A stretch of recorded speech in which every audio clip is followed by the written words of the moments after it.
Welcome to another episode of the What is Eating You podcast. If you're new here, I'm your resident host and psychologist, 𝗕𝗿𝗄𝗏, and I am so excited for today's episode because it is interesting and we have an amazing guest. I'd like to say a warm welcome to Demitri Rodriguez, love the name by the way, who is a got to pick it myself, so You came up with it yourself?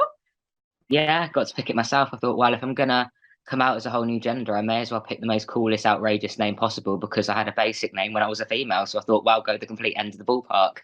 Absolutely love it.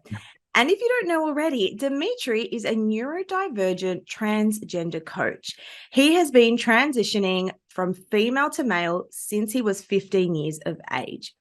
He started to document his transition at the start of lockdown through his TikTok, gaining over 50,000 followers, and Instagram with over 11,000 followers, which is ever growing, and started to give out advice around to the transgender community, which got him recognized by ITV News, and he was the first transgender man on reality TV on the BBC. On his show, Go Hard or Go Home, Demitri came out as a trans and spoke about his struggles. Not long after Demitri came out as transgender, Not long after Demitri came out as transgender, he was diagnosed with both autism and ADHD. Wow. So you really are the whole package. Do you know what I've said? Is there anything else that they want to tick off the list at this point? I always joke around and say that I'm a walking pharmacy at this point because the way that I always say, even with like my autism and ADHD, that when you get diagnosed with both of them, it becomes your whole life. And then slap being transgender, that you're discovering who you now are and who you always have been for the first time publicly, and you're doing it in front. I'm doing it in front of the world at the moment, and it's a scary, scary process because it's not just what's black and white and what people automatically assume that of people like me. There's a lot more to it than just hormones and surgeries. There's a hell of a lot that people don't see. That's why I say it's like the tip of the iceberg. You only see about this much, but there's so much more underneath that people are afraid to speak about. And that's how I got my niche, because I spoke about things that not many people spoke about. I documented things that most trans men are like, oh my God, no, I can't do that. People will judge me. And I always say to people, like, me doing reality TV was a massive thing for me as a trans man, especially with the BBC. Yes. With their like recent history with obviously my community. And I've said to everybody and anybody that I've spoken to afterwards, if I can come out on national television to a bunch of strangers that I didn't know, live as a cisgendered man or a biological man for 2 days, completely blag it and pretend to be a biological male, then you can do anything in life, because I've done it in front of the whole nation to see, and other people in different countries if they've got VPNs. So anything's possible, really. Oh my goodness. And there's so much I want to unpack here. You being on TV, coming out as a trans man, but let's maybe start from the beginning. So take me back to when I guess you first discovered, I mean, we were talking a little bit about this off air, but how did you come to realize that this was your path? So I guess from a young age, I've always been into like your tomboy things. I hated wearing dresses. I wore one at prom, but I felt like it was kind of, I needed to for maybe my mum and dad. And it wasn't me. I wanted to be there in a tuxedo, but I guess I knew from a young age. But there's one thing that I respect about my parents. They let me live my life until I was ready to tell them. They didn't force me into anything. They have always said, and they've always been on the front of it, that they do not care that what I want to identify as. My mum and dad have both said you can identify as a toaster as long as you're a good person, like, and you're not hurting anybody. That we don't care. We just want you to be happy. And it took them a while to get their heads around it. And I think it's given for any parent, because I always say, and this is what makes me different to a lot of people, that sometimes parents don't come round, but sometimes they do, because I've spoken about on my previous TikToks with the grievance process that your parents essentially, when you have a child, that you expect your child to grow up as the gender that the doctor tells you they are, that they're going to hit certain milestones, that gender will typically hit. For me to turn around and say to my mum and dad at 15 years of age, I'm so unhappy in my own body because I had to use Google. There weren't any trans people in my town. I come from a little town called Stratford-upon-Avon that in the UK that William Shakespeare's famous for. very Tory populated town. LGBT isn't really a big thing here. It's become a little bit better now as the times have gone on, but it was very much a scary process. And I think my mum and dad, they blame themselves, which is normal for any parent, because they said to me that they wished that they knew sooner, but I didn't know. I just thought, oh. And it wasn't until I properly looked into it and did my research, because obviously being on the spectrum, I hyperfixate. So I pretty much Googled everything I could and possibly find on the internet. I think I even used Wiki, and I know that's not a reliable source sometimes, but anything I was just taking at this point to find out what I was feeling, because I think because I didn't know, I didn't think I was normal. I thought there was something literally wrong with me. I was like, no, this isn't normal. Like why am I feeling like I want to be a boy, but I was born a girl? And it was with school and the pressures of it all. And apart from feeling I want to be a boy, but I'm a girl, were you feeling anything else? Can you describe more about the emotions or the thoughts that were going on for you? I think definitely starting female puberty and starting periods and growing breasts. I hated it. I tried to hide them. I hid my period away from my mum. I think it was about 2 months, until obviously she found out, because I'd made an accident. And she was like, why didn't you tell me? I was like, because I don't want them. Why have I got them? Like, and I was adamant that I didn't want kids, because I think I just didn't want to give birth. And eventually something happened to me when I was 15 at school, trigger warning, I got sexually assaulted, and that heightened my hatred towards my own body even more. And I sort of say that was a pivotal point in me coming out as trans. Whether that happening to me heightened those feelings that were already there, I can't tell you. But I think there's a lot of us in the community that have gone through what I've been through before we came out, that it does you already hating my body and my gender and hating my body parts as it is, to then having that happen, it made me even more heightened. And I was like, no, I am right. This is how I'm feeling. This is how I should have been born. And spitting down and speaking to my parents about it, I know it broke their heart, seeing that they had a daughter that was saying to them, I don't want to be a girl anymore, mum and dad, I want to be a boy. And them sort of having these, I was the only daughter on my dad's side of the family, and that would have carried obviously his, I still can, but in his terms, carry a child that would, and I think it hurt them a little bit more, because they were desperate for a girl. And then everyone sort of joked around when I was younger that my mum was going to be pregnant with a boy, the firstborn was going to be a boy. And then I came out as transgender, and my parents now, they are the most accepting people. A lot of my content actually comes from my mum asking me questions, and it's the questions that she'll ask me that I'll sit there and I'll remember she asked me about obviously things in the bedroom, and she was like, okay, so do you do anal? And I was like, no, mum, that's not what I do. I said, I don't like it. I said, there's straight people that do that too, mum. I said, but no. And I had to sit there and explain I was mortified. I moved into here after I got made homeless, and my mum found that naughty toy box that we all have when we're on our own and we don't have partners, or we do have partners and they might work away, one of those spicy drawers. My mum opened it, did not know what any of it was. I had to sit there and explain. And there was some of my transition stuff. I was mortified. I was 19, 20 years of age, and I was like, what? I just wanted the ground to swallow me up. But we've got that relationship now after that happening. I think she could just ask me anything, and I sit there and go, if you ever did this to anybody else, they put you in a mental hospital, mum.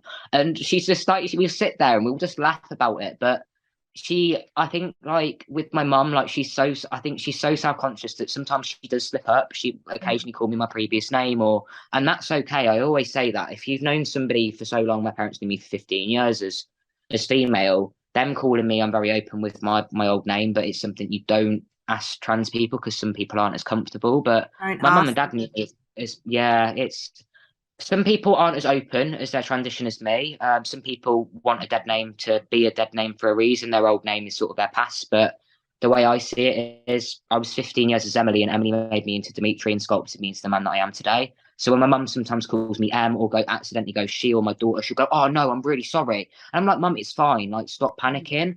And I think it's because there's so much pressures on social media around what is transphobia and what isn't, that people are so scared to speak to somebody like me, because they're worried they're going to offend me. I've turned around and said to people, unless you're being an absolute idiot and you're doing it with malice behind it, if you're generally curious, and sometimes, like, it's curiosity. Not many people are going to meet a transgender person in real life. You might do, you might not even clock, because looking at me, you wouldn't think, oh, he was born a female. People think I'm a gay man. I don't mind that, even though I'm not gay. I don't mind it. It's got man on the end of it. A win's a win in my eyes. But That's the way I see it. And I think Yeah.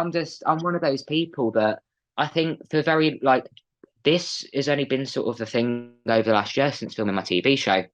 I met a lady called 𝗕𝗿𝗄𝗃. She played on the England women's team. Absolutely tank of a lady. And when I say I am not the man I am today without her, I'm really not. She had me at one of my lowest points on that show. And she told me to love the journey and the story that made me. And that is finally what I've started to do. And she put that play, and it's for the first time that I'm like, do you know what? Yeah, I think anybody can do anything to me online or say anything about my transition. They'll never be able to take away how far I've come and what I've been through to get here. And that's what I always tell people, like, no matter who is shouting the loudest at you and who the biggest hater in your life is, you've got yourself this far, you're going to get yourself even further, and they're not going to stop you, because what they're going to ideally do about it, they're not, unless they're the government, they can't really do much. So I always say, stop worrying about what other people do and sort of do things for you, because it's your life at the end of the day. They can't live it for you. And it's why I always say to people as well, in terms of transitions, anybody can come out as transgender, but only you can transition yourself. You can't have other people do it for you. You can have other people help you and guide you along the way, like what we call trans fairy godmothers or fathers, that are people in the community that are like me, that Yes, have been out a while. We're a bit older. We sort of know our stuff, and I have like I feel honoured when I get little trans men. They're like young trans. Some of them are a bit older than me, but they've only just come out, and they go, "Hey mate, like I watched your content," and I've had parents reach out, and I've sat there and gone, love that.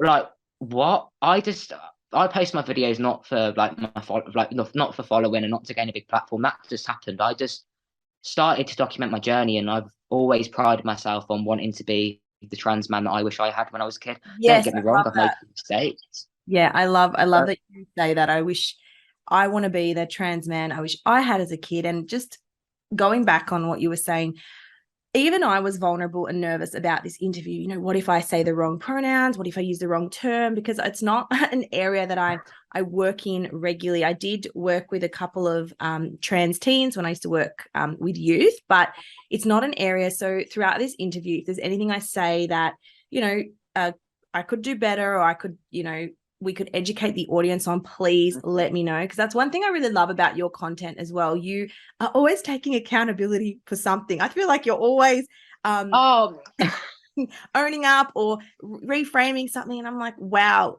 it takes a lot of I was going to say balls, but I don't know if that's appropriate. But it takes. oh, you can say that happily. I've got metaphorical ones at the moment. That's why I'm going to Canada to go look at actually getting some proper ones done, because the surgeon over there is amazing. Oh my gosh. Okay, we've got to come to that as well. There's so much I want to cover here. But yes, please let us know throughout, even if something is mentioned, like you said, not asking about their name or that past or how exactly, you know what I'm saying. But yeah, tell me about TV. I secretly have a fascination with reality TV because I've been asked to go on TV. I haven't actually done it because obviously as a psychologist, there's ethics and all that jazz. And I've spoken to a few people on Married at First Sight and just how things are edited and how they're actually produced. Tell me a bit about how you actually got on reality TV and what the show is over there. Because I think in Australia, it might be similar to, I'm not sure if there's an equivalent here, or what's the show called? So it's called Go Hard or Go Home. So it was a reality TV series that they took a group of a group of young adults out to. We filmed it in Dominican Republic, so I can now say where it was filmed because that's been released. And it was sort of like a mind, body, spiritual healing. So we were all there for different things. Like I was there to grow a little bit more confidence. So I went on without top surgery. I was actually off hormones at the time and was actually retrieving my eggs the following month when I came back home. So there was a lot that people didn't know on the show. And for me going out there, it was a massive thing for me because they picked up on me from social media. I was like, do you know, I asked my mum about it. I went for my mum for some advice. I was like, Mum, I've been offered this. It's not dating or anything. Don't worry, because my mum's always said to me, don't do a dating show on this. But I've said to her, like, I don't think says that. Stay away from marriage. She went, her rules were for me, don't sleep with anybody on TV, don't do anything stupid, and don't get yourself too drunk and embarrass any of us, or don't tell any really bad, embarrassing stories, because I ain't got no filter sometimes, and I've learned how to reel myself in now. But I think like having social media definitely helped, and it was I got my claim to fame because I got slated in the tabloids in the UK by Daily Mail. They took a TikTok that I said, reasons why women should date trans men. And they basically put down, because of the comments, there were comments of married women saying that they'd leave their husbands for me. So they put trans man claims you can steal any man's girlfriend because of the comments. They slated me. I went from 3,000 to 10, I think it was 10,500 overnight. I was like, what the hell is this? Panicking, ringing my mum, and nobody at work knew I was trans at this point in my old job. Bang, Daily Mail article pops up, Lab Bible pops up. My head in, I didn't know this article was coming out and it happened at work. My head was like, oh my God. Walked out of the office and I was like, I'm going home. Nobody's telling me any different. I rang my mum, panicking on a 40-minute train home, going, because used to work in Birmingham. I was like, Mum, she went, I've seen the article, but what, have you spoken? I was like, no. But in the UK, tabloids can take anybody's video off TikTok and use it in an article without their permission because it's public. It's public. Oh my gosh, that's so true. That happened to me the other day. So I have like a secret TikTok account where I just post random stuff, my Greek family, just comedy. Yeah. And I put this hack that I thought I discovered about getting an upgrade to business class. And the next thing I know, people were sending me articles and they're like, Australian woman has found the hack for business class. I've seen that. It was on my Facebook. I was like, I swear that's you.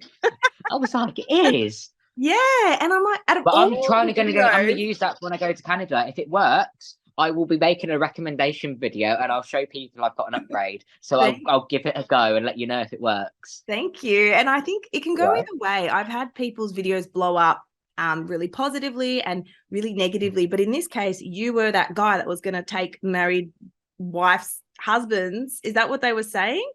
Yeah, they called me a bit. So, you know, the song like ''𝗎𝗓𝗏 𝗏 by Peter Andre. And obviously I am quite dark featured. So people automatically thought I was from the same culture as him. And I was like, no, that's not... He's actually Greek. Yeah, Cypriot, and I'm not Cypriot. I am. Like I thought so with your olive skin. I was like, she's definitely not just Australian. It's not the golden tan that you guys get over there. That us a lot in England just get rain constantly. But no, they deemed me as him. And from the song, and I made a joke out of it. Put up in the back. I think I've taken down the video now. I don't know if it's still up. It might be. I'll have to have a look afterwards. But I'm dancing to Mr. Still Your Girl Is Back. And I also did the one to the Peter Andre song as well. And it made my mates buckle. And that's what started growing my platform, because I think people realise that a bad story about me, and I always say to people, if it ever happens to you, it's today's news and tomorrow's chip paper. And it's true. Like it'll be old news. It's the same with anything in life, whether it be, I don't know, that you've had a really horrible day with your boss, you'll forget about it in 2 days' time and you'll be all right. Like I always say that to people. And I think that sort of taught me a lot about social media and about the side of trolling that I never knew existed. I was like, I'm just posting these videos out here just for my own fun, sort of not really taking it seriously. Yeah. And I can just see by what you sometimes post or the comments, there's so much, I don't know, like it seems like there's a lot of drama as well in the trans community sometimes. I don't want to go into the details, but it seems like there's a lot of drama. Yeah. I think I just wish the community was different. It used to be. I don't know why it's changed, but I wish it would go back to how it was. I think lockdown really messed a few of us up. It's become like it's some big competition of who can swing their dick bigger in the community. And if you haven't transitioned the traditional way, and I did it a little bit different, I self-medicated, never recommend it to anybody. I made myself really poorly. I was desperate for hormones. And I knew that was how I could get hormones because I watched somebody from America do it online. I was like, oh, well, I can do this. No, I was buying cattle testosterone offline and nearly killed myself. Wait. So this is why. Wait. Yeah. We need to talk about that. Yes, because I want to ask about hormones. So in Australia, essentially, I don't know how hard it is to get hormones, but if a young person came to me and they identified as trans, I would send them to a specialist and we get them either on puberty blockers as soon as possible or hormones. But in order to receive, it's really interesting. As a psychologist, we use called the DSM-5 to diagnose, but gender dysphoria is the one condition that needs to be medically approached. So whenever we come across that, we straight away need to consult with, medical professionals so they can either go on puberty blockers, which essentially stops puberty, and then Yeah, on the hormones. What's it like Hormone. over there, and how did you come to self-medicating? So in the UK, trans healthcare is absolutely awful. And if the Prime Minister is watching this, please pull your finger out your asshole and do something, because it is really important. You've got trans people dying every single day because we're waiting for surgeries and treatment. So I presented it as trans at my GP. They referred me across to the Gender Identity Clinic in 2016, in the July, I think it was. Yeah. And this was before I publicly came out. I did it like when I was socially transitioning, because I publicly came out at 18. Like I socially transitioned at 15, like between friends and like school and stuff. But I never really had social media until 18 because my parents were very anti it. And sort of me doing that and then sort of waiting for years. As a nutshell, in the UK, I was only seen last August for my first ever appointment.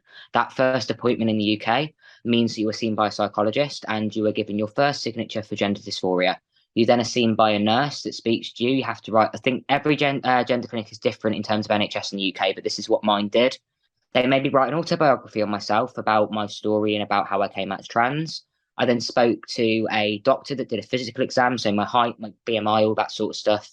And then I met with a second psychologist that then diagnosed me with gender dysphoria. I was already on hormones at this point, so I had both signatures done. I'd already had top surgery done privately, and they've told me now that I've got to wait 6 months to be seen again to find out where my place is on the bottom surgery list in the UK.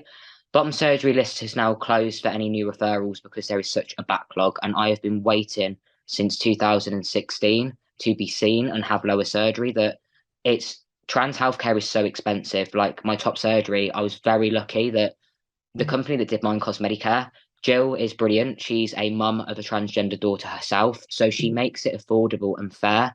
She donated money out of her own back pocket, not even the company's. She put £600 towards my surgery because she knew how hard I was working. And she accommodated me so well. I paid £6,790 for my surgery.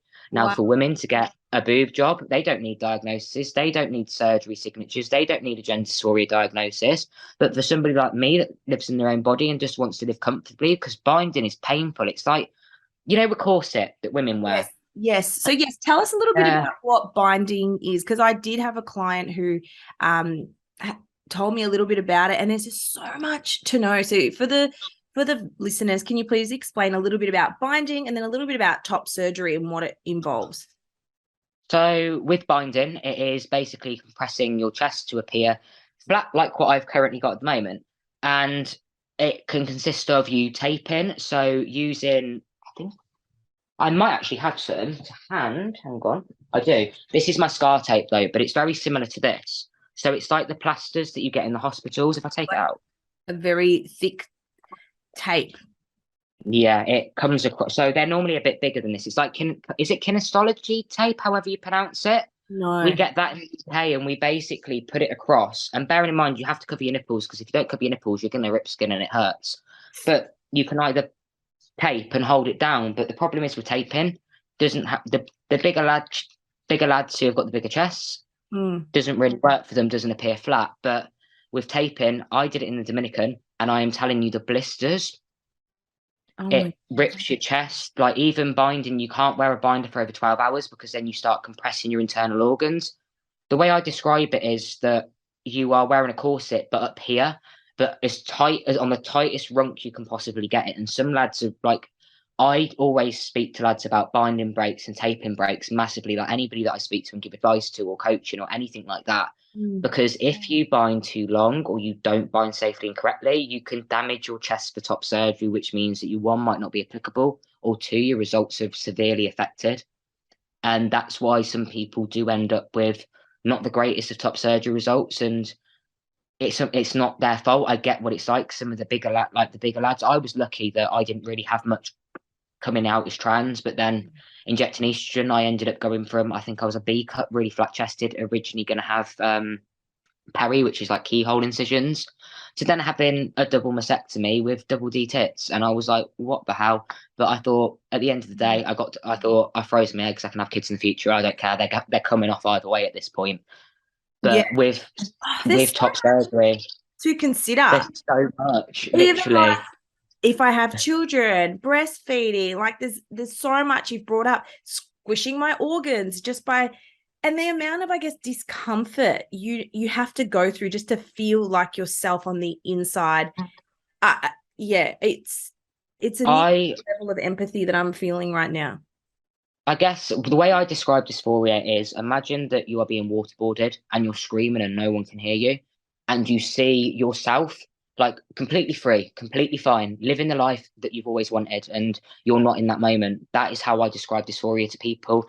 It's not hormones and surgeries are going to cure it. I had really bad dysphoria about my whole self until I started hormones. That got a little bit better. I then got top dysphoria. I then had my top surgery. I've then had problems down there, leading to me getting a hysterectomy in the next few months. When that goes, I'm going to want lower surgery. It is like a domino effect. And even after lower surgery, I sometimes, my dysphoria isn't great at times, but sometimes it's absolutely fine. I compare it to like, it's like depression. It's something that's always going to be there. You just have to learn how to dust yourself off of and just deal with it and think, you know what? It's not going to beat me today. And it's like, I look my fear in the face every single day and wonder, am I man enough for the world? And it's horrible because I think trans men are so scared. If you don't have a beard and you're not masculine presenting because of male stereotypes, and it's not even just coming down to being trans at this point. Like even normal, like say males, not normal, but males that are biological males that stay biological males, there's that precedent they've got to be these big brawly men that have got to be into their football in England or into their rugby and go drinking with the lads and crack jokes about girls and sleep with however many girls because their friends are doing it.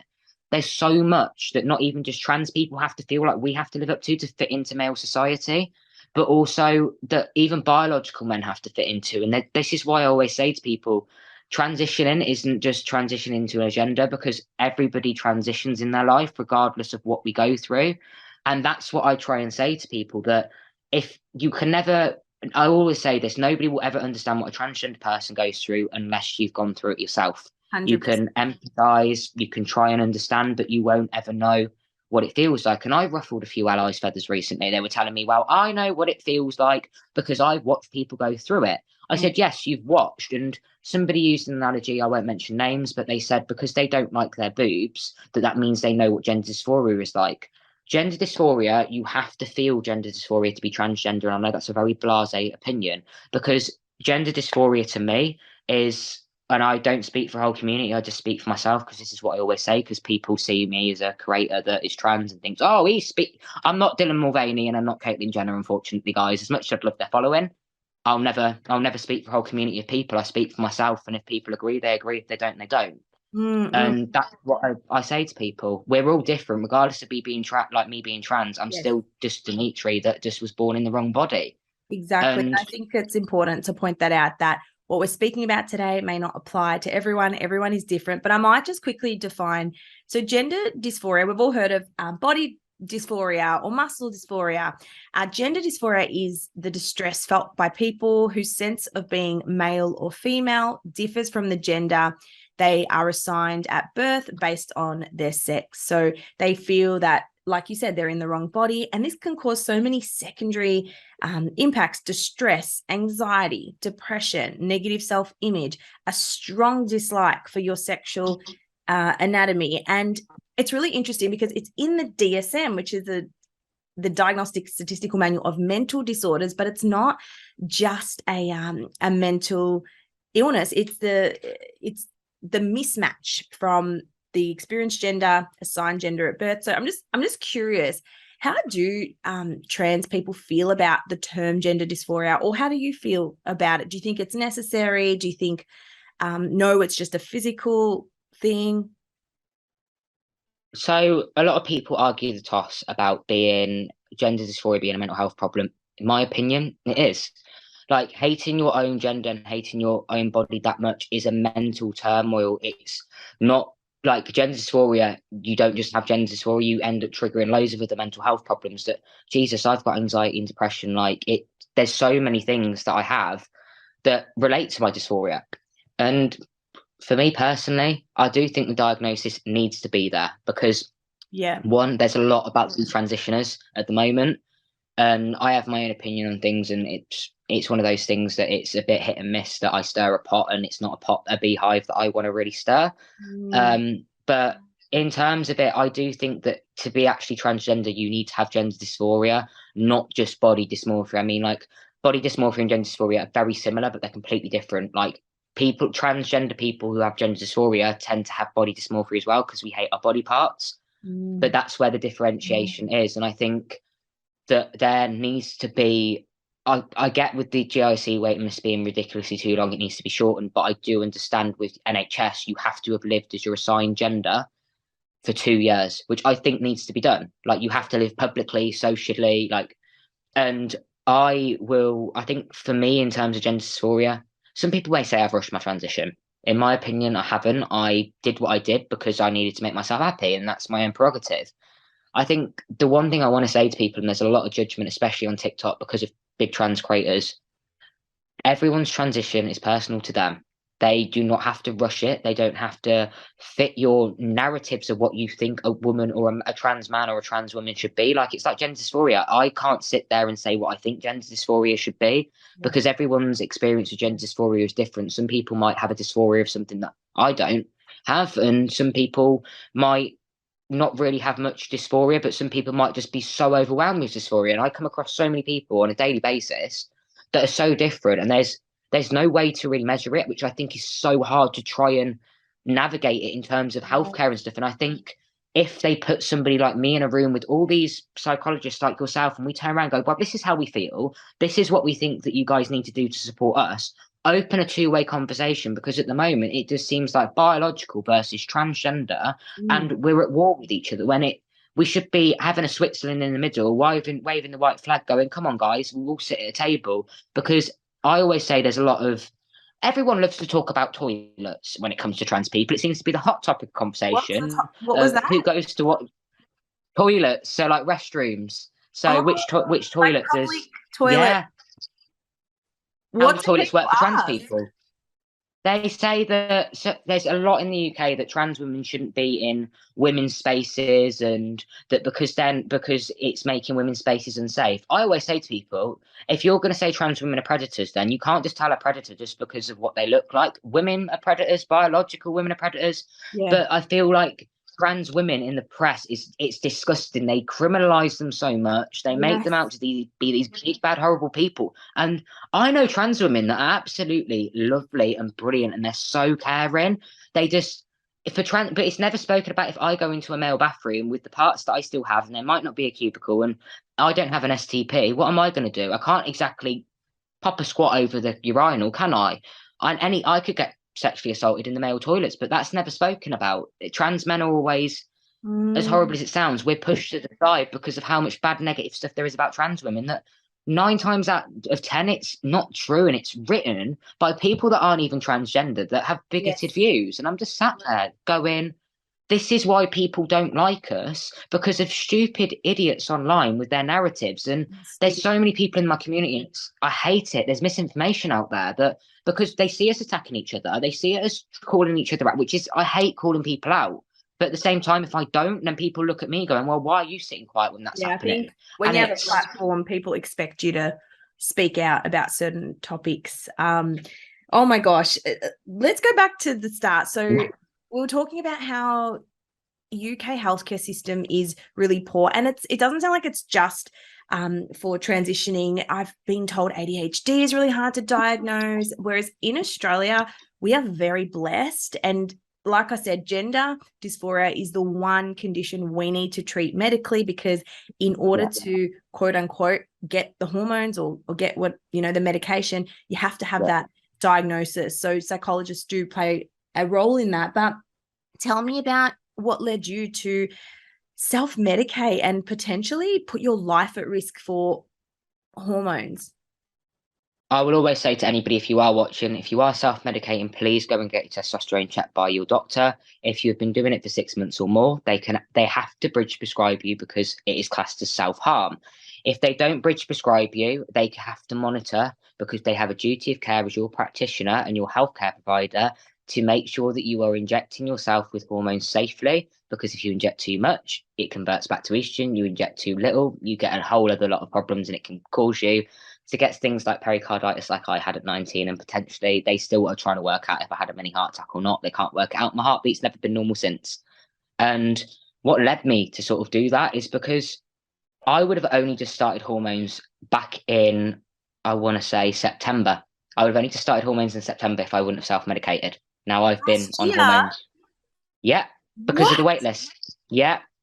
So you would So have that is, gone, because this gender dysphoria and gender concerns, it's such a time pressing issue. You need to get on it straight away. That's what we were trained, 15, puberty, young kids, like you need to consider these early because time is such a crucial factor, and let alone the mental stress that would have on you. So if you didn't self-medicate, you would have been what, 22, 21? I would have been, if I wouldn't have been self-medicating, I would have been 23. With So I no, would have only just gone on to hormones. Oh, with no hormone. so with no hormones. So I would have been, so I can't work it out now. So I'm 23 now. So I would have been, yeah, I would have only just turned 23 in the August. So I literally would have started hormones in September after the 29th, because I had my gender dysphoria diagnosis come through the 1st of September, and I had my surgery on the 7th of September, and that's what I was waiting for, because they wouldn't operate on me without it. No surgical provider will in the UK, unless you've got gender dysphoria and you've got a signature saying this is what you've got. They won't operate on you. No, I don't know about any other places, but And they why tend didn't to. they diagnose you earlier? Why didn't they diagnose you at 15 or 16 with gender dysphoria? My mum and dad said to me that they wanted me to make sure I was 110% sure. Right. So I understand it. Like, I am in full support of my parents doing that. Not every parent is going to do that. My mum said to me to make sure that I was 110% sure she wanted me to go through female puberty. Now, some people might go, oh, your parents are horrible for doing that. I don't think they were. I think that they maybe realised, yeah, this is what I want to do. And I was so sure. And I said to my mum, I was like, no, I don't want this. I don't want this. And I turned around at 18 and said, can I, blah, blah, blah, blah, blah. I didn't tell my mum I was self-medicating. She actually only found out from my TikToks. She didn't know the whole time. And What? when she found out, best believe she told me off, but she understood why I did it, because the wait is so long that people don't realise that if, like, the hormones that I'm on, that a biological man can go and get those just if he's got a little bit of low testosterone and he Yes. needs a booster.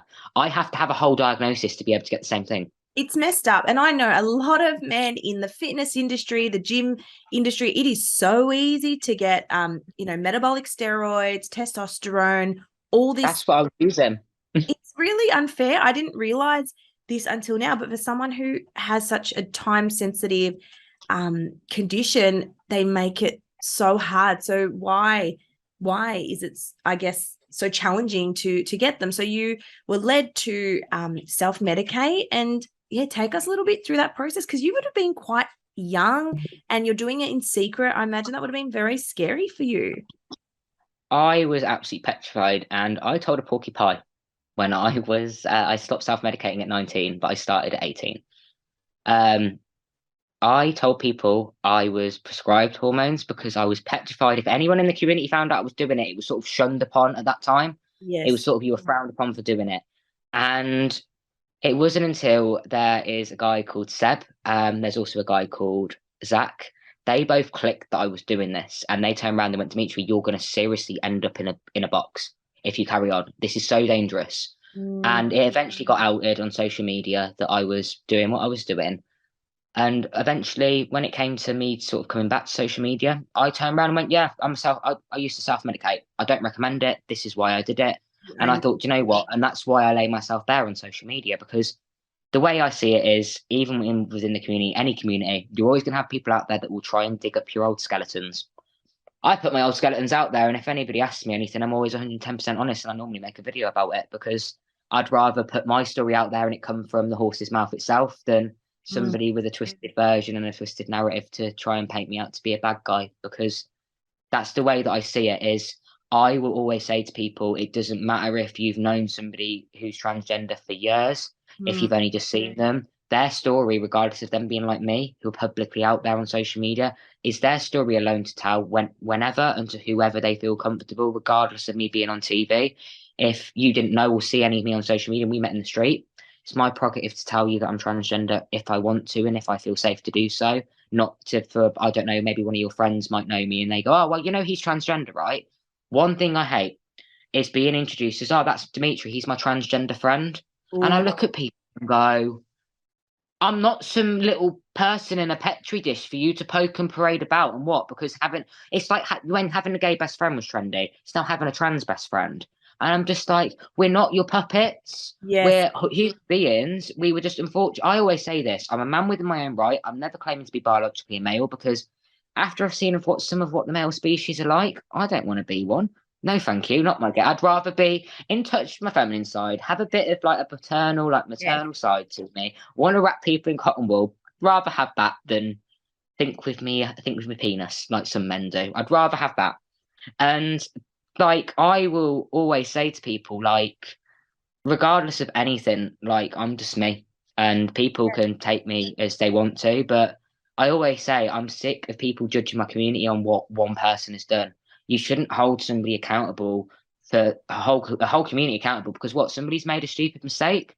Yeah. And we see it online recently with obviously with all in the UK, we all know about it, these live battles. I'm not sure if you guys did them over in Australia where it's a leaderboard and people get competitive and they start being horrible. It's very bad in the UK. It's very dramatic. Okay. And it seems like these trans people do the leaderboard and they all come at each other. And I'm sat there going, what the hell?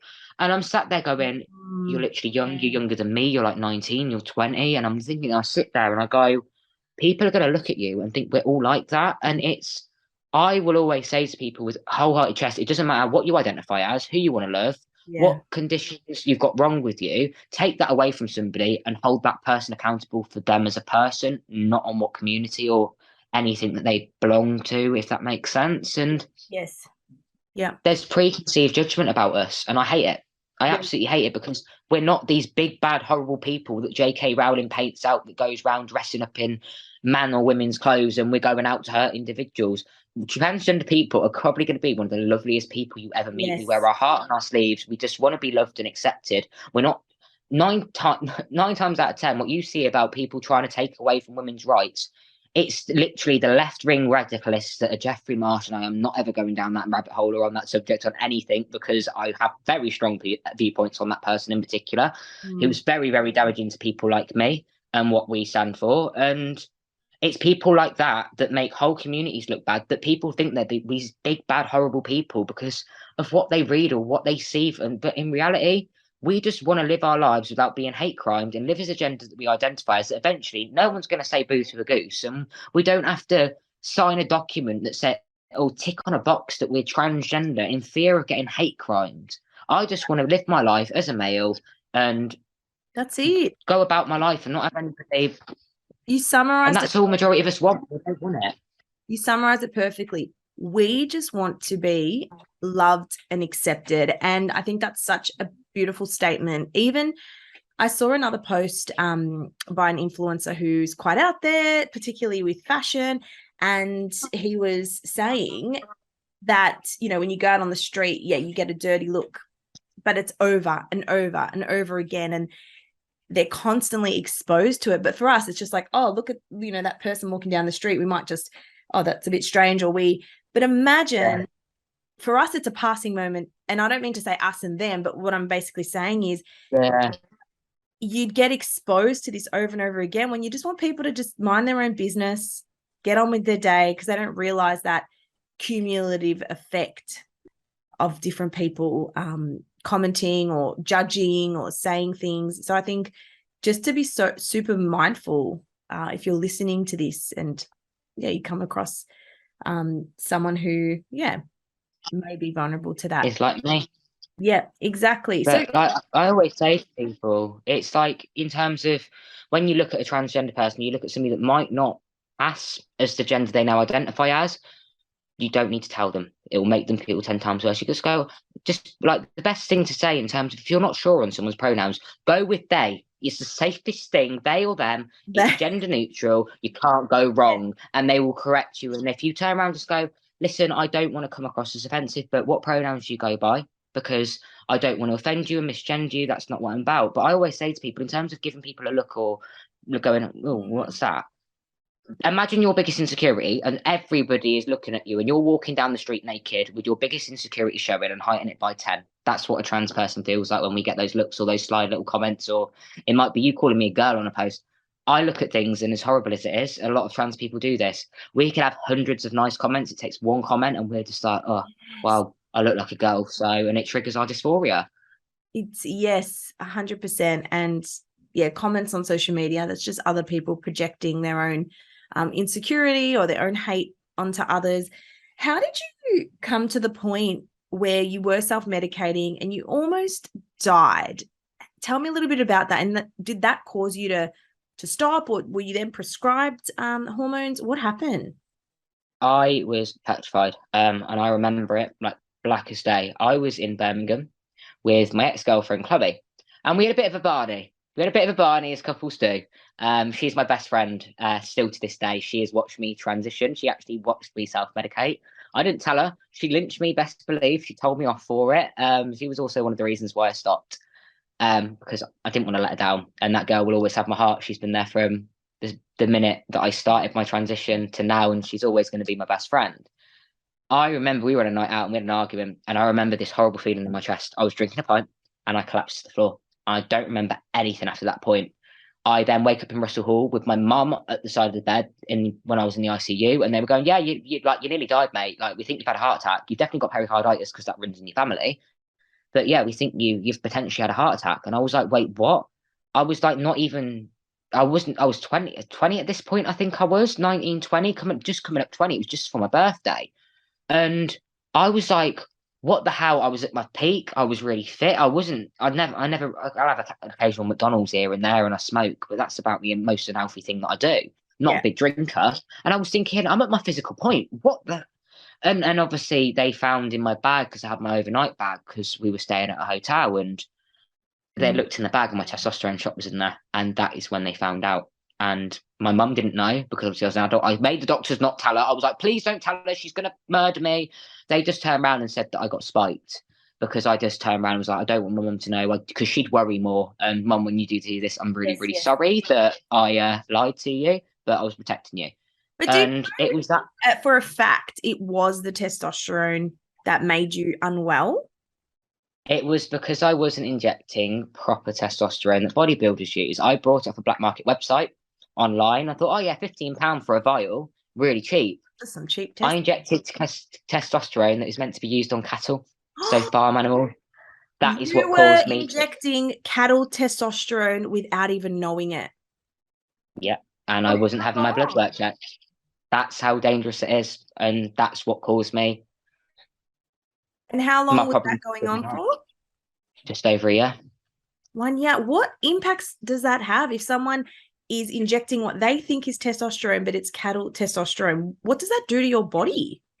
It made me very angry. I will not sit here and admit that I'm a saint. I was verbally horrible. I was like, my mum will tell you, like, if you ever have the privilege of speaking to her, I was horrible. I had a mouth on me. Like, I wasn't with my fists. I was nasty with my mouth, and I hurt a lot of people in that time, really, really bad, and I regret it now. And I became the nastiest version of a trans man you could become, and I got cancelled because of some of the things I was doing, and it made me. I generally felt like I had I had bipolar or something, because I was just like, no, this, like, I wasn't myself, and I was like, this is something that's not right. But I just continued doing it, thinking, oh, that, like they say about roid rage. Roid rage. Everyone said you're gonna get angry.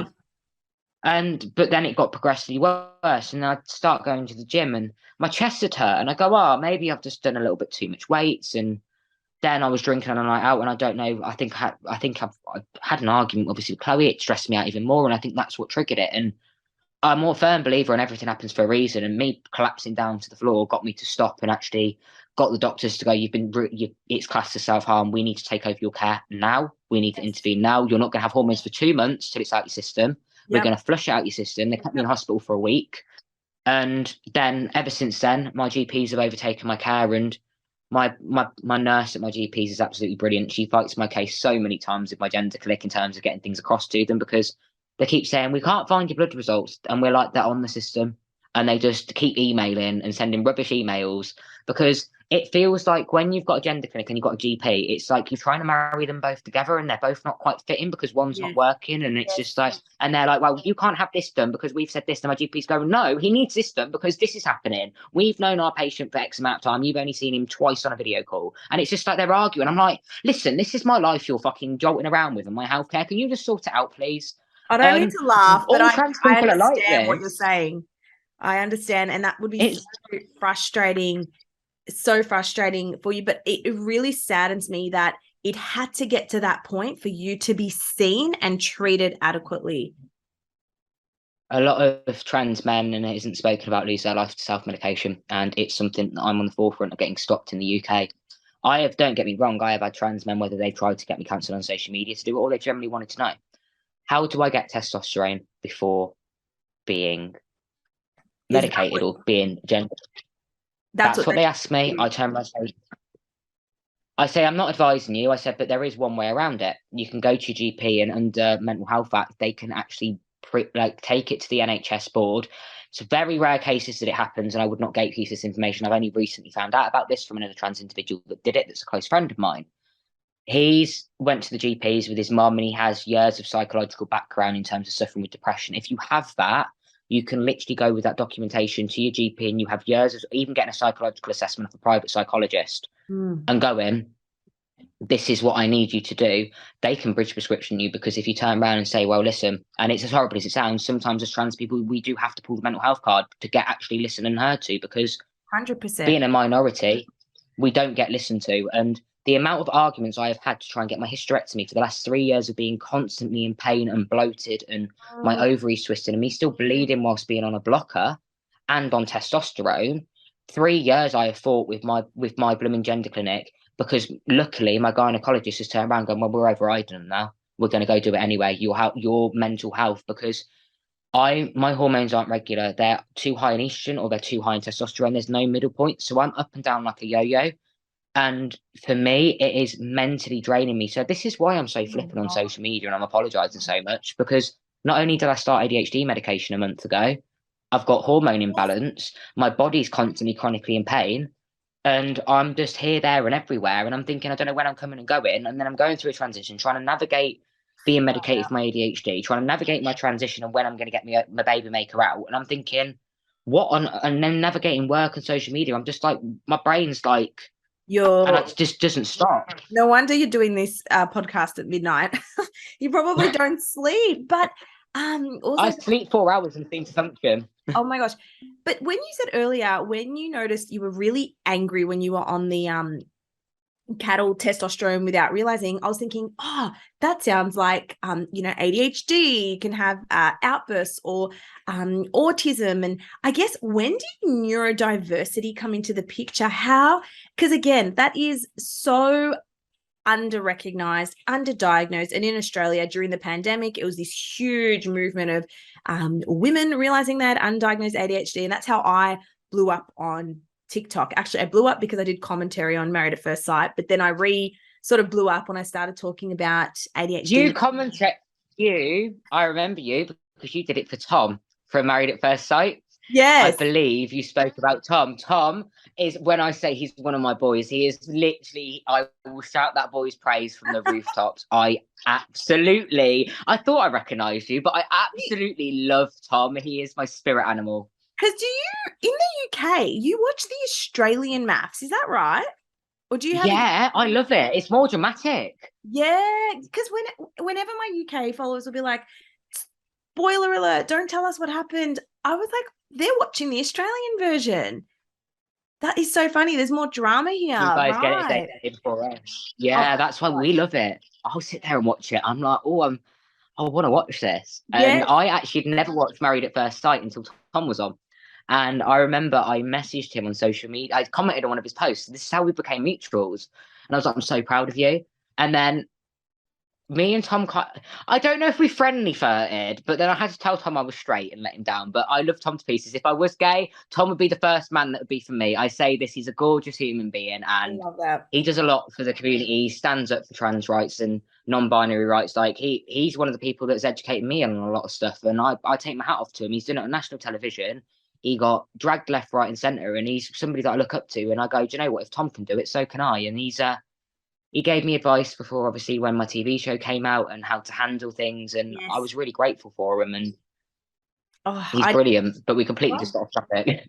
I feel like we need a series on this podcast because there's so many different conversations we can unpack. But Literally. okay, I want to talk a little bit about surgery, because even you've said things like STP, I have no idea what that means. Even bottom surgery, I'm like, what? Even yeah. Tell me, what are the options out there when it comes to transitioning? Because all I know is, yes, you can get your breasts removed. I know you can transition from a male to a female by getting, the bottom tucked in. But that's all I really know. What are the options? So the way I like to describe it, and if any trans females do watch this and I am politically incorrect, I'm going to try and describe this as best as I can because I'm not a trans woman.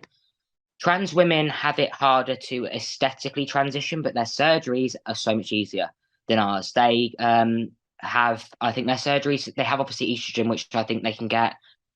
I don't know if they can get it in an injection, but I know they can get it in like a patch or like 𝗬𝗍𝗆, I think it's called. Yeah. I'm not clued up on how it's administered, but it's similar to obviously how testosterone is administered. They can have facial feminization surgery, which is what Dylan went through. They can have their Adam's apple shaved, voice feminization surgery, like fillers, breast augmentation. But trans women can actually grow breasts without having a boob job because of estrogen makes them grow breast tissue. Shame it doesn't get rid of trans men with their breast tissue, but it makes trans women grow breast tissues. There also is something that is never really spoken about with their hormones. Now, trans women, I think some trans women do word it wrong and they go, we get period cramps. They should word it like we get things that are similar to period cramps because when they're on estrogen, they're blocking their testosterone in their testicles. Unless they've had them removed and had lower surgery, which they sort of cut down the middle and tuck it all in and remove everything, and then they have to dilate in it. So go watch your video because it's so detailed and how to explain. I could be here for hours going into the process, but they are blocking their testosterone, which is their main hormone maker, in their balls. So they get like a cramp and like a dull aching pain that is what a woman feels like when she gets a period. So even though they don't get periods, they have very similar experiences to womanhood. They just can't grow a baby or have a period. And I think those are the only things that breastfeed. They can't breastfeed because they ain't got milk ducts. Those are the only things that they can't do that a biological woman can. And it's the same with like trans men. We have hormones. We can have trans women can also get like laser hair therapy for like facial hair and body hair. Yes. Trans men can get uneven hair transplants and things like. There's so many surgical procedures that they can have done. Like many. I just went top bottom, but even the voice, even getting your voice change, the shape of your face, the hair, there's so much detail that goes into it. Thank you for explaining that. But yes, continue. When trans men. So trans men, it's very similar to trans women. So we can get like hair transplants, we can get beard transplants. I can proudly say this is all natural and I've grown this myself without using anything like minoxidil. Love that. I praise my dad for his genes and my mum, but my little brother can't grow anything. So he gets a little bit jealous, I think. I think that's why we have a bit sibling rivalry, but you know how it is. That'll come in time. I keep telling him he's only a baby. He's 20 now and I say he's not a baby, he's taller than me and he'd absolutely leather me if I ever went 2-2 with him. He scares me, he's taller than me. So if I ever have a problem, I go, boy, could you help me out? Because I'm only 5'6" and he towers over me. But there's top surgery, so you can get peri, which is it's keyhole incision. So they cut around the nipple and they pull it off, and then they can resize the nipple. And there's minimal scarage. Or I'll show you what I've got. So I've got double incisions, which is 2 big slits. And then nipple grafts. So I had my nipples resized. So they cut my nipples off and then stuck them back on and resized them. And remove the breast tissue? Yeah, remove the breast tissue. So some trans men opt to have some of it kept in. I opted to have all of mine taken out because I tested positive for the BRCA gene, which for those that don't know what the BRCA gene is, it's the gene that means you could potentially have breast cancer, which people who don't speak about testosterone heightens the chance of your chance of getting breast cancer. infertility, cervical cancer, and ovarian cancer is heightened. And you can also develop Wow. something called endometriosis. They gatekeep that from you, and I didn't even know that till my gynecologist appointment, because trans clinics do not seem to tell us a lot in the UK that. Don't know why. So But that's one thing you're saying, is they don't tell you the risks of going on testosterone. And you just said there's so many risks of different types of cancer. That's such an important thing, I think should get mentioned. So they tell us the risks in a way, but they don't delve in. So I obviously do so much research on it before I go onto any medication, and maybe that's just me. They'll tell us sort of the most common risks, but there's still that chance that you can get your heightened chance of cancer. And I actually had to correct an American guy today on live that was sat there going, "Oh yeah, it's helped me reduce cancer." I was like, "Mate, what are you talking on? Like, do you know what I mean?" Like, my mate's messaging me going, "How do I get brand deals?" Go away, Parker. I'll give you the advice later. This is what I mean. My friend's got a really big social media platform. His name's Parker. Parker Brett on TikTok. Everyone needs to go check him out. I'll give him a little shout out because he's very much like me. He's got a very large platform that I will happily say that I am very jealous of. But he does good. He does God's work. We're like this. He's one of my really good friends. But I can't remember what I was saying. I've just lost track.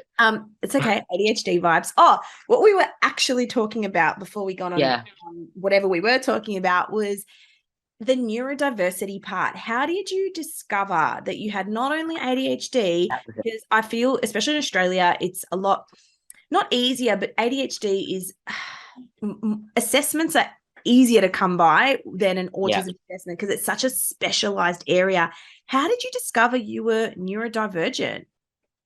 So my mum and dad always knew. They always said there was something. I was a little bit, the word's offensive now, but it wasn't back in the day. I was like, I'm going to put in quotation marks, bright, a little bit different. I had special interests in things, and I was very different to all the other kids. I was more emotionally like there, and like I was always wanting to hang around with adults and people older than me, but I had the naivety that I couldn't tell danger. Like I always said, like my mum would, I still can't cross the road at the age of 23, but I can still nearly get hit by cars and buses, and that just says it all. I was one of those kids that has no sense of danger. I'm an adrenaline junkie. I will, like, and I'm not ashamed to admit that, yeah, I still do put myself in dangerous situations because I get the thrill of it, and that's how I've always been. But from a young age, they tried to tell my mum it was hormone imbalance. They put me on the pill at the age of 11 that made me get endometriosis, which is very common for, pardon me, It's okay. that is very common for females in the UK because we don't get diagnosed with ADHD. And when I was a female, ADHD or autism, because it's very hard to diagnose in females. For whatever reason, it gets blamed as hormonal or it's puberty, and sometimes it's not. And this is why that you get a lot of people that don't get their diagnoses that are either trans men now, non-binary, or they're just still biological women that don't get diagnosis until their adulthood. Now, I went without a diagnosis till I was 19 years of age, and I actually got sectioned, and that's what they triggered them to diagnose me. And they were like, "Oh, we're going to put you through an ADHD and an autism assessment." I was like, my mum's been begging for this for years, and I had meningococcal septicemia when I was a baby, not long after the meningitis vaccine. And they're trying to link it back to that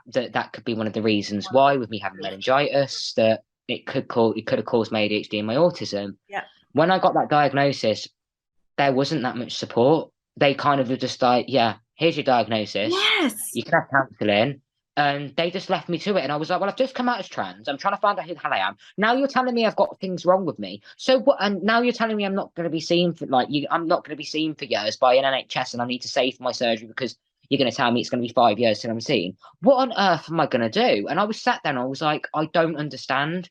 Like, and I sat there and I felt lost. I felt like I was in a room, like I could be in a room full of people and nobody would see me. And that's why I do the job that I do now. Because there is so many trans men and women out there that get these diagnoses, whether it just be gender dysphoria or they're neurodivergent like me, that we feel alone and nobody gets us. Because being neurodivergent, having ADHD and autism, and everyone bowls me for my pronunciation of words, but I'm awful because I've got veneers and I lisp and whatever. But I always say to people, like, having those two things, it made like my whole life flipped on the upside down. And I was like, well, how do I navigate life now? Like, what are people going to think?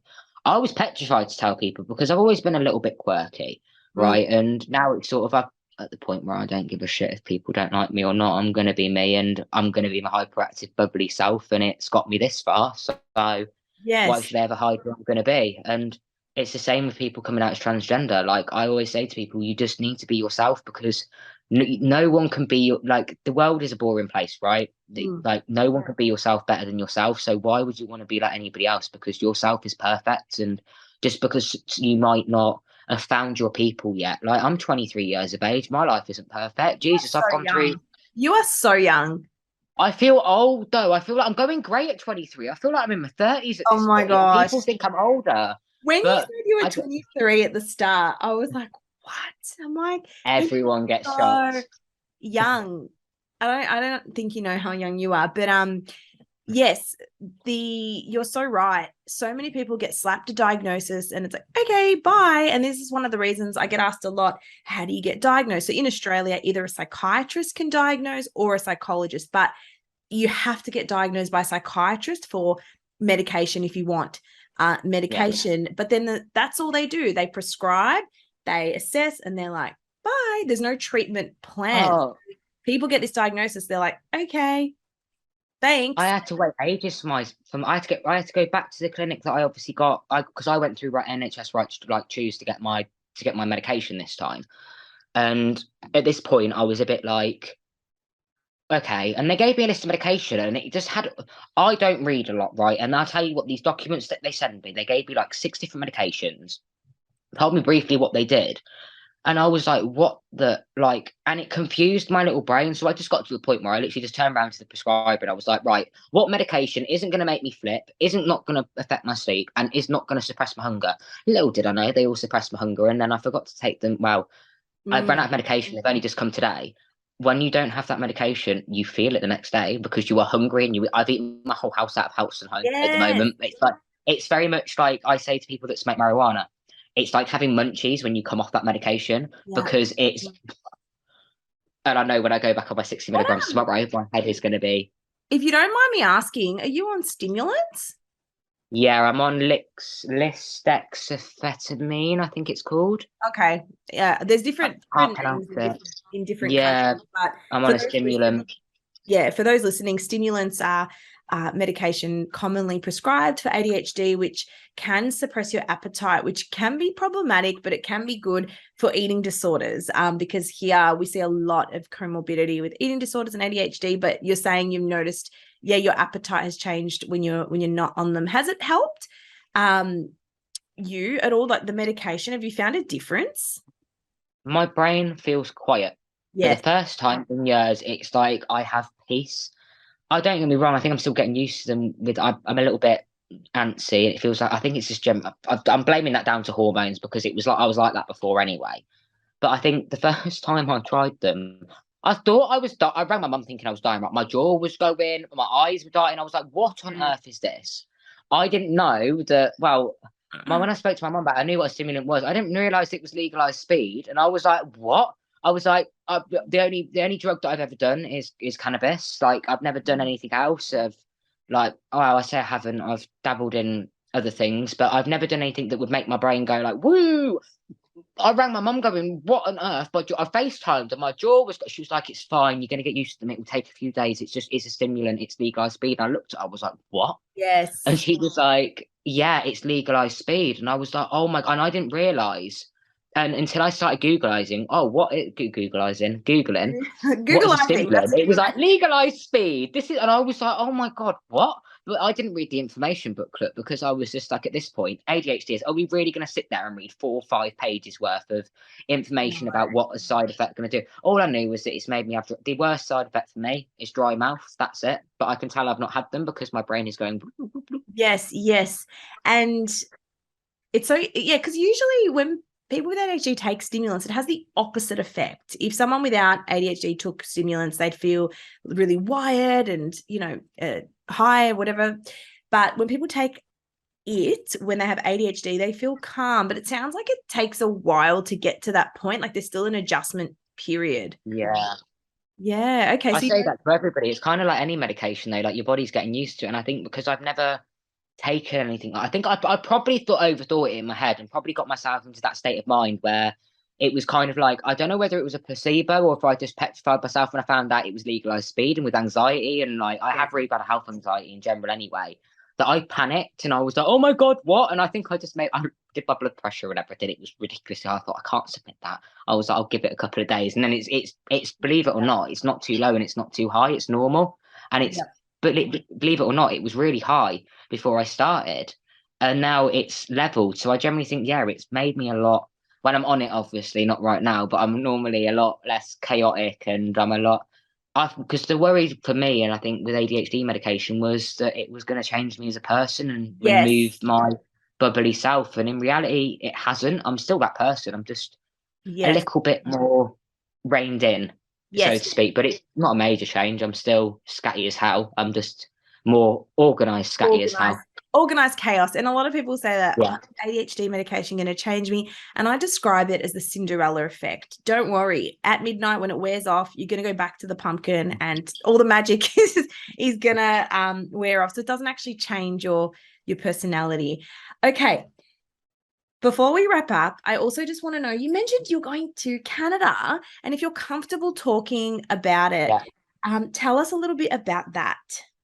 So I met somebody from TikTok called Ashley that lives over in Canada, and she is amazing. When I say that she's amazing, she is. Like, she's from the First Nations community. Like, her family, absolutely brilliant. Like, she's got ADHD, brother's got ADHD. Like, she understands how my brain works, so I'm not worried about going over there. And she is like, we were speaking about like transgender surgery in the UK, and I said that my personal opinion is I don't like the surgery results. Please don't take my word for it, but some of the results that I've seen, they look like a Greggs sausage roll. I'm sorry if anybody is eating a Greggs sausage roll right now. A Greggs sausage roll? A Greggs sausage roll. It's a chain restaurant, fast food place in the UK that has sausage rolls, and like it's like the famous thing that the UK's got is like a Greggs sausage roll. If you come here, you need to get one. Okay, I will. Oh, I don't know. Okay, maybe I will. We'll see how I go. No, but obviously it looks about bottom surgery, which is there's two different females transitioning to males. Yeah, when I say you're better off watching the diagram video, don't watch the actual surgical procedure if you do have a weak stomach, because I don't have a weak stomach, and I was like, oh my God, what? It's such an intensive surgery, and for the UK, I don't think our trans healthcare surgeries in terms of lower surgeries is at the best, and it's pure potential. I really don't. So that's why I have looked into Montreal with Ash, and I'm going to speak to them when I'm over there and sort of potentially see if there is something with them that I can set up for us UK trans men to go over there with the world best surgeon. One of the world's best surgeons is over there. I've seen their results. Like, they are some of the best that I've seen. That there's a way that we can get health insurance over there, or the UK, because they're part of our monarchy, can work with them and go, listen, we've got these people, maybe we'll pay you £3,000 fee to get them over there for the hospital fees per surgery stage, because it's 3 stages if you're having 𝗨oplasty. And I don't know too much about, I think it's called Meta, but it's not, you can't penetrate with it. But 𝗨o, they take the skin grafts, they build everything around it. It's such an in-depth, it'll probably get a banana if I speak about it in too much detail, because I don't know anything. I didn't even know that transitioning to a man, creating a penis, was a thing. I didn't know about that. I thought maybe they wear strap-ons. I don't know. I didn't know there was actually. My mum thought the exact same thing. My mum was like, so do you just, and I think there's always the common question is like, if a trans man's with a woman, does that make her a lesbian? No, because lesbians like women and trans men identify as men, even though they have women genitalias. And like, yes, I get genitalias need to be defined in terms of biology and in terms of hospital for treatment. Yes. It doesn't define who you are as a person. Like, for me, I'm put down as something that's called 𝗵𝗍𝒄, which is a gender neutral term in terms of my title, but I'm on both registers at the hospital. As I later found out when I went for my egg retrieval, that I originally got referred to the sperm bank and not the egg retrieval clinic. So when I I had to ring up and speak to her. I think she was like a 70-year-old lady by the sounds of it. I'm sorry if she does watch this and it was you that I was speaking to. I was like, I've been referred to the sperm clinic and I have not got sperm. She was like, well, you're a male. I was like, I'm a trans male. I'm a trans man with a vagina with eggs that need removing. And she was like, oh, I'm sorry. Let me put you through to somebody. And I think she felt awful. And I was like, listen, I went, and I went, put me on loudspeaker or whatever. And I said, it's the lady who I spoke. I went, don't worry. I said, I get it. I said, I actually feel quite flattered that people thought I was biologically a man, but unfortunately I ain't got the facilities for that. And I made them buckle, and I've done it before. Like, I go for gynecology appointments, and I was told the once, you're in the wrong place. They went, have you not seen a man with a vagina? Made all these pregnant women that were going for these scans just buckle. My doctor, I'd never even met her for the first time because we'd only spoken on the phone during COVID. Yeah. Like all the student nurses, because she invited them in when she was doing my scan. She was like, is it okay? I went, listen, they're never going to see a man with a vagina again. So yeah, sure, why not? Because I'm all about teaching people, and I'm all about, like, if I can help students that are coming into the medical profession, I don't care if they want to see what my foof looks like at the moment. Like, it's not a pretty sight. I've got bottom growth, which looks like I've got a mini penis. At the moment, it's not a pretty sight. Just a trigger warning, we might get a bit graphic here, but so the hormones, do they make you grow down there? Yeah, you know, a woman's clitoris is like, I think it's like 12 inches deep, and it comes out, so it looks like a mini penis. Google when you come off, out of curiosity, anybody that wants to Google it. Female to male, so FTM, bottom growth, and you have to treat it as a separate genitalia, and you have to keep it clean, because because testosterone can sometimes dry you out down there. It can cause you, like, I've had one, and like cysts or like friction burns, and they're painful when you get them underneath. And it's like, me and my friend Tommy say, it's lifting the car bonnet and cleaning under the hood is what we call it, and how to clean it to all these trans boys. We're like, you need to clean it. Like, you need to treat it as a second genitalia, because essentially you're growing down there, it can get uncomfortable. If you're not cleaning it and you're getting pieces of, like, your lint of your boxer stuck under there, it can cause a whole array of problems. And I didn't know about it until somebody told me about it, and I made a video about it, and I think that video ended up with like 60,000 views, and people were like, what? Bottom growth is it? And half the time my mates have gone, can we see a picture of it? And I've gone, do you know what? Yeah, fuck it, why not? Here you go. This is what it looks like. But I'm that open with my friends, and I think, to the point is that my friends have said, after lower surgery, I'm just going to put my piece, like, when it's finished, in a group chat, being like, here it is. And then say to everybody else, you can subscribe for £20 a month. What? Guys send dick pics all the time. So why is it any different? Mine's a man-made one. I'm going to call it Build-A-Dick, because I get to pick the size, the length, and the girth. But I'm not going to go too big. So essentially, going back to the options of bottom surgery. So we know hormones can essentially grow out or extend the clitoris. What's then the next option or options? So you can have, in terms of lower surgery, if you choose to. Not every trans man has to have lower surgery. Some opt not to, because it is an invasive procedure, and it is very painful. It's 3 operations for 3 different stages, and you're under the knife for a long time if you do get fallow. I don't know much about meta, but I know they pull the clit out and they make it look like a more masculine down there, but you can't penetrate. Phalloplasty, they take a skin graft off your forearm, your thigh, or your stomach. For me, I'll be opting for my thigh, because I ain't having it off my arm. I was like, not doing it. I'll have it off my thigh. So they build a shaft around, like, they sort of roll it up, and they build it off the clitoris, because your clit gets really sensitive, so you'll still have feeling.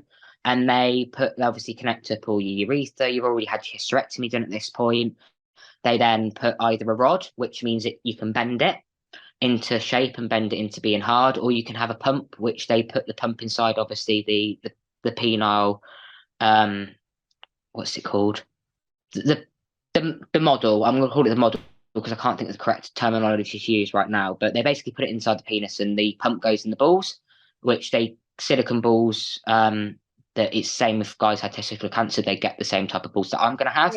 And you pump it 5 times to get hard and 5 times to go down, and you can stay hard for 6 hours. So essentially, if I get a girlfriend and she was like, I want sex, she could just squeeze my balls 5 times and get me up, and we can have sex whenever we want, wherever we want. And wow, I don't have to worry about getting an erection. I did not know. So you can have pretty much a fully functioning penis. That is so the surgery actually originated from one of the world wars, because men in the army were getting their dicks blown off, and that is where phalloplasty originated from, and it became a transgender surgery. It is the same with women in the war that ended up getting their vaginas sort of, and like things like FGM came about. That is where designer vaginas, which is what trans women have, came from. And that's what obviously people don't realize, that a lot of these surgeries came from biological men and women, and a lot of these treatments came from you guys, that sort of, it's now been transferred over to trans healthcare. And there's a lot that people don't realize. I didn't know that until I was just curious and wanting to know the history behind phalloplasty and where it all started. And I think it was, I did a social media dive and like a Google dive, and I was starting reading into it. And I was like, wow, because I originally didn't want bottom surgery. I was like, no, it looks scary. It doesn't look nice. I then had top surgery, and I was like, yeah, no, I want a penis now. Like, it's going to make me feel complete, in my opinion. But everyone's different. Like, some people don't even want top surgery, and they just leave their top half because it's so small. Others want top surgery, don't want bottom surgery. Like, others want to be on hormones or want to microdose, like it, because some people don't want the growth down there, which is very uncomfortable and very sensitive in your boxes. Like, it's like thinking about an enlarged clitoris. I know every woman or whoever's listening to this, male, female, I know what we're all thinking. Like, is it sensitive? Do you get easily stimulated? I get morning glory with it every morning. I get morning glory. This is so TMI, and I really hope the last person that I did do the deed with does not watch this. So when we were, having a little bit of dream fun, the women and trans men will know this. The trans men will know this if you're on hormones. So even women will know this if you've got, a sensitive clitoris. With my clitoris being very sensitive, once I have, orgasmed, if a girl carries on, I can't come more than once in a row like I used to, because it is so sensitive. It doesn't hurt, but it's like, I need to pee. I'm like, no, get off. And I think I pushed the one, but I was like, no, get off. I can't take it. And I just feel like that's what makes me feel more dysphoric, because of how sensitive it is, because everything down there is heightened. Yes. And I've noticed myself, I don't know if every other trans man experiences this. And I don't ever want to ask women that I've dated that I know that have been with trans men before, because my cum is very thick. And I don't know if it's just me or if it's other trans men, but I don't ever want to go and ask one of my trans boys, hey mate, is your cum really watery like a normal, like normally how it used to be? Or is it like thick like sperm? Like, I don't know who to speak to. I've tried Googling it, nothing comes up. And the only thing that came up was, you might have an STI. Just to clarify, I don't. I have regular checks. Wow. But that was scaremonger. And apparently I could have cancer. But then again, you Google anything and Google tells you. You Google your symptoms, everything's cancer nowadays. Yeah. And that's the thing. So I'm still at a point where I'm waiting to speak to my dental clinic next. I'm like, well, what is this? And why is my cum thick? Is this normal? Because I don't know. It's been getting worse since I had, obviously, my eggs retrieved. And I'm thinking, is that maybe just my hormone imbalance? Or is that my cum changing because my hormone levels are changing? Or is there something wrong? And my gynecologist can't tell me either, because she's not specialised in it.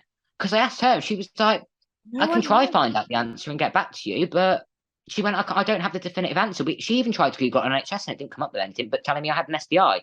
But we did do the STI check to test, and I'm clean. But we were just like, well, what is this? And it's sort of like, I don't know if I'm the only trans man out there suffering with it. So if there is any trans man that does watch let us know. Let me know, please, because I don't want to be the only one that I'm some medical anomaly this has just happened to. But I generally think, because my testosterones were level really high as a female, I was always meant to be a boy, because I had high testosterone. I had little whiskers when I was a female, and I was so embarrassed by it. I was like, oh, but then at the same time I was like, no, I like that. But then I couldn't like that, because people around me were like, oh, what you've got? I was really hairy as a female, like really hairy. Like what's your background? I'm part Italian. So that is my background. I'm Greek. I've got to wax the whiskers every couple of weeks, so I can relate. You know what it's like. So you're part Italian. Yeah, the armpit hair. Yeah. I've actually shaved my arms because I've had new tattoos done, but normally my arms are really hairy, and me being a very hairy female, I got quite bullied and judged at school, because I was growing leg hair, like thick leg hair, at the age of like 10. I came out with a full hair of back hair. When I came out my mum, and I came out with a full head of hair, lost it all when I was a baby, and then grew it all back, and grew my beautiful lock. Well, semi-beautiful locks now. I've just had a haircut today, but grew my beautiful long hair, cut it all off. Looked a bit like Ruby Rose before I transitioned. well, before I went on to hormones, medically transitioned, everyone was like, oh my God, you look like the male version of 𝗬𝗏𝗏, and now I just look like Demitri and I look very much like my dad. So Yes, I love it. I think your whole image and vibe just fits together so well. And yeah, that's what made me so intrigued to meet you and speak to you. I don't think I've even asked half the questions on my list, but this was so much better and more interesting. And I feel it just really naturally flowed. But Demitri, I have a question from our listeners, and it was, how can we best ally to support our lovely trans friends and family? Is there any tips around that you have? don't ever tell us that you understand what we're going through, because it will just infuriate us. Just say, listen, we might not understand it. We probably won't ever fully understand it, but we want to be there for you. Check what our pronouns are, ask what we're comfortable with. Like, just accept us and just treat us as normal, not like some alien with a third eye or with a human being with an extra toe or a finger. Like, we just don't want to be seen as any different. Like, we already know we're different. We don't need anybody else pointing that out.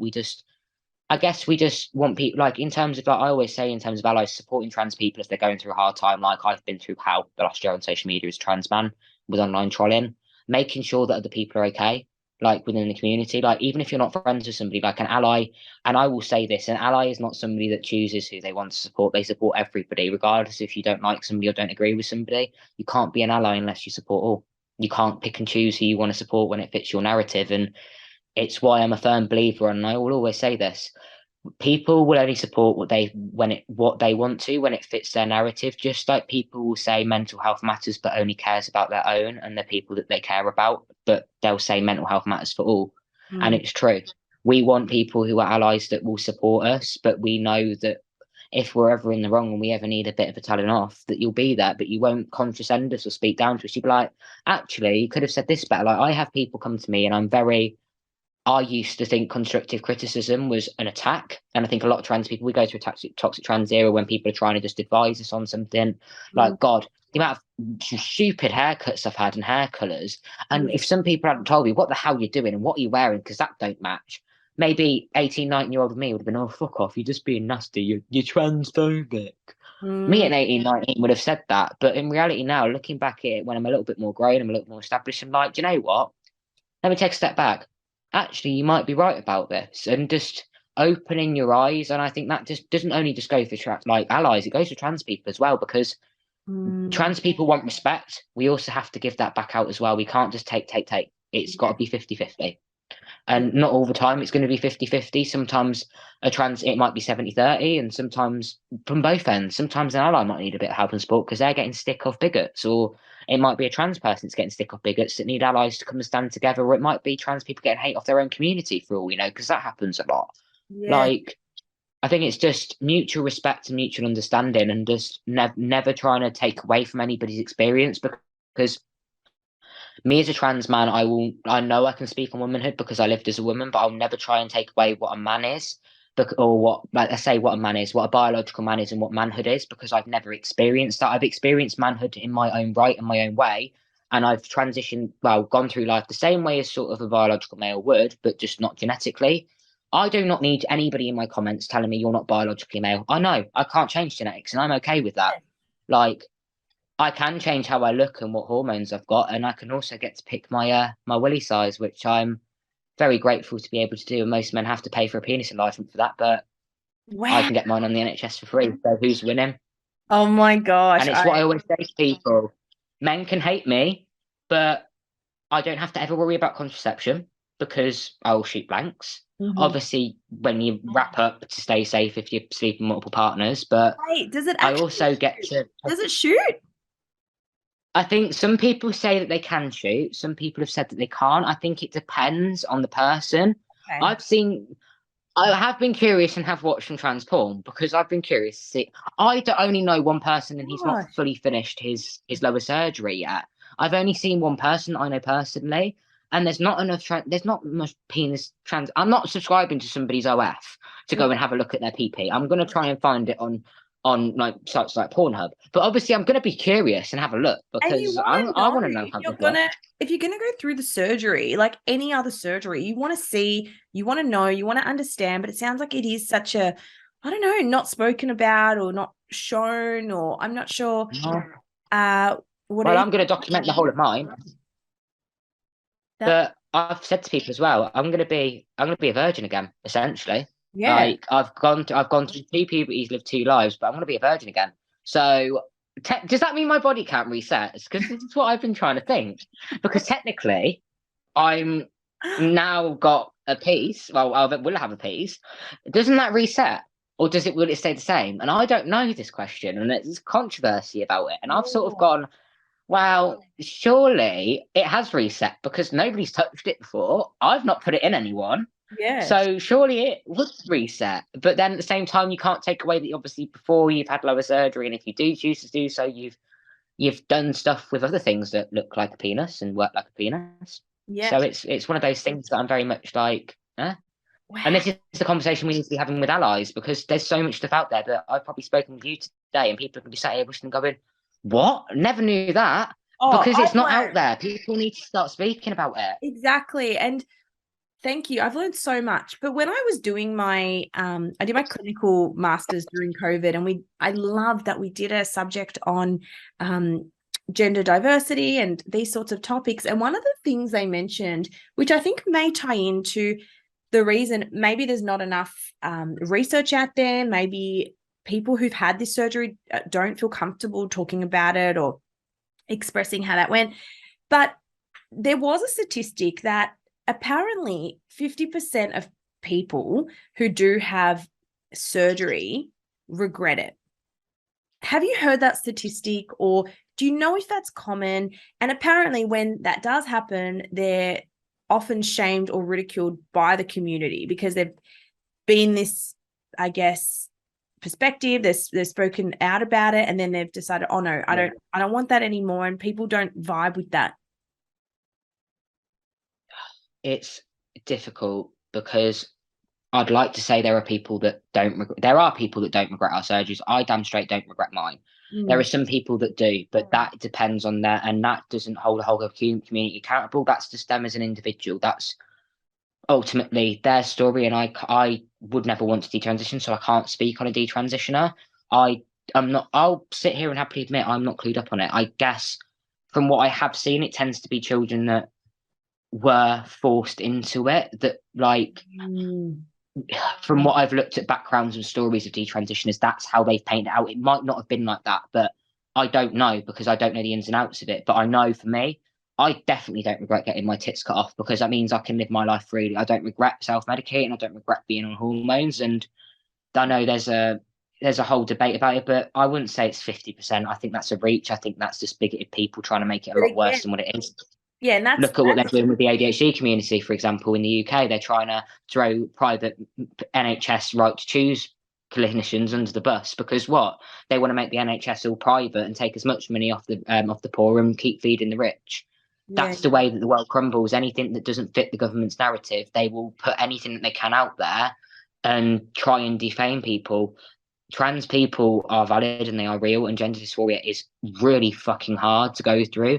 Not many people, and there's a statistic, make it to their 30th birthday in the UK. Wow. Because of healthcare rates. Is that because of suicide? Or because of mental health, suicide? It could be loads of things. It could be anything, because gender dysphoria is a silent killer and it's not spoken about enough. It's not easy. People who just think, oh, it's just hating your own gender. Imagine waking up in the same body every single day and constant reminder that you've got female parts or male parts, and you sit there. And I still hate my body right now, and I've had majority of my transition done. I'm not completely happy. Like, I look at I want to lose more weight. I still look at my chest. I've still got 2 big scars that, yes, I know they're getting covered. I'm grateful for having it. But at the same time, I never spoke about with me. I was originally meant to get peri. Me finding out that I was having to have double incisions broke my heart because of my history with scars. I had to sit there triggered, and I got trolled on social media for posting my scar results 2 weeks after top surgery by another trans person that was pre-op. And that broke my heart. And I still believe that is the reason why I'm not happy with my chest. Now, I know my chest is perfect. I think I know myself that it's perfect, and everybody else tells me, but it goes back to what I'm saying. Regardless if I look very masculine, I'm sounding a little bit more masculine, and my hormones are leveling out and things are getting a little bit back to normal. that doesn't take away from one shitty comment, and it's the mental battle. And I think it's so important that people recognize, even as myself, you can be doing all the right things, you can go to the gym, you can eat healthy, you can have the surgery, but doesn't mean you're going to be satisfied, because body image fluctuates, and you can have a day where like, yeah, like my chest is looking good, or oh God, I look really bloated after I came out of surgery thinking I was going to look. I think this is a message for trans men out there and trans women, that you're not going to come off that surgery table looking like a Ken doll or a Barbie doll. You're going to have bruising, you're going to have swelling, your body's not going to look great. Like I say, it's not going to look great. You're going to look amazing because you've got what you want, but you're not going to be looking like these people that have had surgeries 2-3 years ago, because they don't show the good, the bad, and the ugly. Then they go, oh, this is top surgery, you're going to get it within a year, you're going to get hormones. I do not put that false narrative out there. I say to people, listen, I waited 7 years for top surgery, and damn sure that I'm glad I waited, because I was mentally prepared for that. So when they went, yes, I'm not gonna lie, I sat there and I sat there with post-op blues, and I was scared, like petrified. I was like, what that? I became very depressed because I'd removed 2 things that had been there for so long, and sometimes I get what I call phantom boob. This side, yes. What's phantom? yeah, it's like I feel it's weird. This side of my chest that is the more We're both just side, I'll touching our sometimes chests feel, right now. yeah, that we're both just sat there. So wait, And do you know what's weird? I do you had them feel cut even off. though they're gone, you still have breasts? Do you know what's weird? What's phantom I boob? got my breast removed. It's like it's, you know, when somebody gets their, like an amputee gets their leg cut off and they say that they can feel their leg even though it's no Yes. longer there. That's what some trans men get with their chest, that we sometimes feel that there's a, because my comfort thing, even though I was really dysphoric about my chest, sometimes if I was like really down, I used to like just grab a tit and just sit there. And I think it got to a point where I was at the point where I was like, listen, they're coming off anyway. Like, let me just. And I was one of those people that I didn't bind all the time at home. I only binded when I was going anywhere, and that wasn't much really because I was dysphoric. So I was just like, do you know what? What's the point of me binding at home unless I'm making a TikTok video or going anywhere? Yeah. There's no point. And I think I just got to a point where I was like, right, they're coming off soon. Let's leave it at that sort of thing. And that's the way that I've been. But not every trans person thinks like that. And I always say with dysphoria is what you make of it. But at the same time, you are in control of your dysphoria. The minute you let it control you, is the minute that you're fighting a losing battle. It's like looking at your worst fear in the face and thinking, do you know what? Fuck you. You ain't going to beat me. And eventually it will look at you and it will be like, oh, he or she's like he, she, or they, like not scared of me anymore. So I'm just going to leave them alone. And I'm going to occasionally try and weep my way back in like it does. But eventually when you turn around and say, fuck you, you ain't beating me, your world's your oyster, and it takes a while to get to that point. It's not going to happen straight away. It's not going to happen overnight. It takes a hell of a lot of self-preservation and really loving yourself. Yes, yeah. It takes so much work. And I think one of the main things that has come out of this episode is just how much work you need to do mentally. You can have all the surgeries, you can do this, you can do that, but it's the work of challenging those beliefs. Or when you're having a bad body image day, or when you come out of surgery and you expect you're going to look perfect, and it takes time, and you have scars. And I've seen this from people who've had breast implants or nose jobs or whatever. It's not like that. So, oh my gosh, Demitri, we need to bring you back because you are just a wealth of knowledge. You have taught me so much, and I absolutely love what you're doing, and you're bringing this awareness. But wait, there's one more question. Seahorse, you need to tell us what a seahorse. Oh my God, right. So I spoke about seahorse dads, which is basically a pregnant trans man. Now, I love the term seahorse dad, absolutely love it. So for people that want to Google a bit about seahorses, it's seahorse dads, or male seahorses can get pregnant. And they are I believe they're the only animal in the sea that can get pregnant if they're genetically a male. So, or this is where the term seahorse dad comes from, because trans men are men, regardless of what we've got down there. And some trans men decide to carry, and that's where the term seahorse dad came from. And it's a beautiful term, and it's a term not many people know of or hear of. And when they hear it, they're like, that's such a beautiful term. And I have a lot of respect for the guys that do that in my community. I couldn't think about pushing a baby out my hoo-ha, let alone being trans and doing it. Like, that would mess with my dysphoria on a next level. But do you know what? You do you, boo. Do you know what? I say it, hats off, because they're going through something that, one, not most trans men can fucking put themselves through. Fuck me, I took my eggs out through, then that was hard enough. I couldn't imagine birthing my own kid. Mm. I'll get a surrogate report for that. Like, no. But I always say, it doesn't matter if they want to carry or not, let them live their life. Yeah. It's not just trans men that are in gay relationships that do this.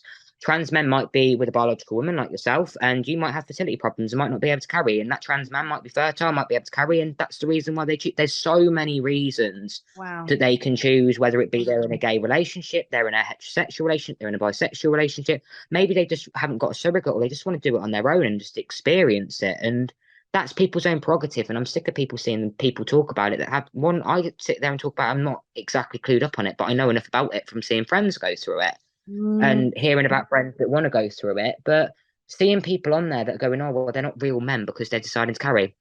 I will put this analogy out there to people. If they're not real men because they can't carry, does that mean that women who are infertile and can't carry babies aren't real women then? Because that's by your analogy. So and it's for the women that are saying, oh, trans men are taken away from women's rights.